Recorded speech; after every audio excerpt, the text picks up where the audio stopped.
এটা কেমন কথা হলো? ইলেকশনের কথা কইলে আরে মনটা খুব খারাপ লাগে। বিনা ইলেকশনের ক্ষমতাতে কি চান আপনারা? যে এই সব কিছু বিএনপি আর জীবনে ক্ষমতা যেতে পারবো না, 2 সাপের 1 বিষ, নৌকার দানের শীষ, এইসব কথা কারা কইতেছে? আমরা কইতেছি? আমরা তো বলি নাই, আমরা তো এই কথা বলি না। যা আজহারিকে দিয়ে বক্তৃতা করায়, সিলেট তো আজহারিকে বাধা দিচ্ছে। আমি তাদেরকে অসম্মান করতে চাই না। পৃথিবীর কোন দেশে এইভাবে রাতের পর রাত মাইক লাগায় পৃথিবীর বাকবাকুম করেন কেন? কয়টা সিট পাবেন কোথায়? এবং বিএনপি 2টা রাজনৈতিক দল, 2টা রাজনৈতিক দলই তারা নিজেদের স্বার্থে কাজ করে। যখন জাতীয় স্বার্থে এসে একমত হয় তখন একসাথে কাজ করে। আবার যখন মনে করে যে আমাদের ব্যক্তিগতভাবে আমাদের দলীয় স্বার্থ প্রয়োজন, তখন দলীয় স্বার্থে কাজ করে।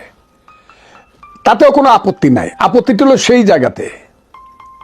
সেই জায়গাতে যখন একজন মনে করে আরেকজনের কাঁধে পা দিয়ে বন্দুক রেখে আমি ক্ষমতায় যাব, তাকে কালিমা যুক্ত করে মশিলিপ্ত করে, সেইখানে ওটা।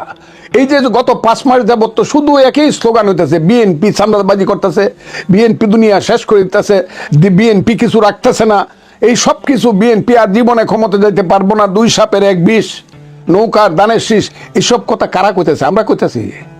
আমরা তো বলি নাই, আমরা তো এই কথা বলি না। কাজে এইগুলা কই তো আমরা তো এত বোকা না তো, আমরা তো বুঝি যে আপনারা কি চাই। একা একা ক্ষমতা যেতে চান, ইলেকশন করে আসেন না, দেখি না। আমি তো চ্যালেঞ্জ করছি যে জামাত এককভাবে যদি 20টা সিট পায়, 10% ভোট পায়, আমি বুঝবো যে ইয়েস, তাদের সম্ভাবনা উজ্জ্বল বাংলাদেশের রাজনীতিতে। 10% ভোট 20টা সিট একা একা যদি পায়, এত বাকবাকুম করেন কেন? কয়টা সিট পাবেন কোথায়? জামাতের কয়টা? তাদের ক্যাডার আছে, তাদের ব্যাংক আছে, তাদের হসপিটাল আছে, তাদের হাতে টাকা আছে, মধ্যপ্রাচ্যে লিল্লা আছে। এইগুলা করে টাকার মালিক হচ্ছে। শিবির করলে টাকা দিয়ে লেখাপড়া করতে হয় না, ব্যারিস্টারি পর্যন্ত বা আল-আজহার বিশ্ববিদ্যালয় পর্যন্ত। কেউ কোনো টাকা পয়সা আনতে হয় না। এইসব দল করার জন্য বহু লোক এই দেশে আছে, তারা করতেছে। সেই সংখ্যাটা যাই হোক, কিন্তু ভোটের বেলা গিয়া দেখেন।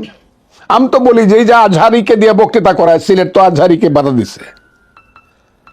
আমি তাদেরকে অসম্মান করতে চাই না। পৃথিবীর কোন দেশে এইভাবে রাতের পর রাত মাইক লাগায় পৃথিবীর?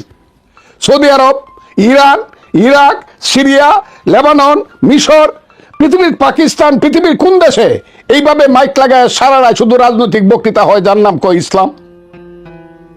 এটা তো একটা ওরান দেশ পাইছে, যা ইচ্ছা তা বলতেছে মৌলানা মৌলবীরা, এবং হেলিকপ্টারে যাইতেছে, গাড়িতে যাইতেছে, লাখ লাখ টাকা নিতেছে। এটা তো একটা ব্যবসা বাণিজ্যের ব্যাপার। এবং এরা তো দুনিয়ার সমস্ত কালচার শেষ করে, বাঙালির যে কালচার, শিক্ষা, সংস্কৃতি, নাটক, যাত্রা, গান, বাউল, মাজার সব শেষ করে দিতেছে তারা। কি চায় তারা? এই দেশে কিছু থাকবে না। সমস্ত বাগানে শত ফুল ফুটলে এটা বাগান, শুধু গোলাপ ফুটলে কি এটাকে বাগান কয়? গোলাপের চাষ করছে, কিন্তু 100 রকমের ফুল ফুটলে এটা বাগান। এই দেশে যাত্রা হবে, নাটক হবে, গান হবে, সিনেমা হবে, কবিতা আবৃত্তি হবে, মিলাদ শরীফ হবে, ওয়াজ মাহফিল হবে, দিনের পর দিন সংকীর্তন হবে, দুর্গাপূজা হবে, ঈদ হবে। তাইলে তো এটা বাংলাদেশ।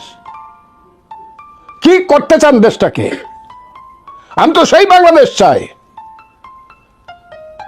এখানে যেমন গান থাকবে, পুবালি হাওয়া পশ্চিমে যাও, কাবার পথে বইয়া যাও রে বইয়া, সেই গরিবের সালাম কানি লইয়া, তেমনি গান থাকবে, ভ্রমর কয় গিয়া, শ্রীকৃষ্ণ বিহনে আমার অঙ্গ যায় জ্বলিয়া রে, ভ্রমর কয় গিয়া।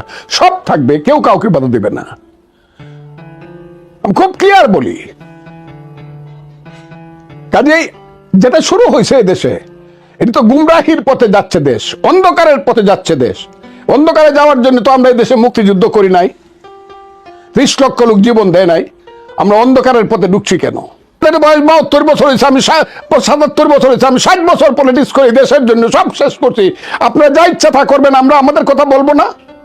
যদি আপনাদের মতামত তাই হয়, তাহলে জনগণের কাছে যান, দ্রুত যান, দ্রুত এই দেশের 17 কোটি মানুষের অভিমত নেন, রিপ্রেজেন্টেশন নেন, একটা নিরপেক্ষ নির্দলীয় সরকারের অধীনে একটা সঠিক ভোট করেন। হ্যাঁ, যে কথাটা জনাব ইউনূস সাহেব বলছে, করেন একটা ভোট, দেখেন হু ইজ মেজরিটি, বাংলাদেশের মানুষ কি চায়। এইগুলা করবেন না, খালি দিনের পর দিন ইলেকশনের কথা কইলেই নতুন বোর মতো বুক গুমরা করে থাকবেন কেন?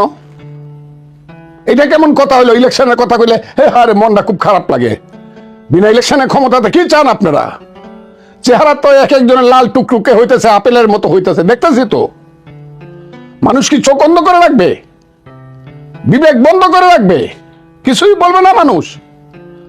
আপনারা তাই করতেছেন। কই, আমি তো ফজলুর রহমান দিয়ে এখন রিক্সা দিয়ে হাইকোর্টে যাই। আমি ড্রাইভার রাখতে পারি না বলে গাড়ি চালাতে পারি না, তেলের দাম দিতে পারি না বলে গাড়ি চালাতে পারি না। আমি সেটা নাইবা বললাম, আমার ছেলে পেলেরা কি করে?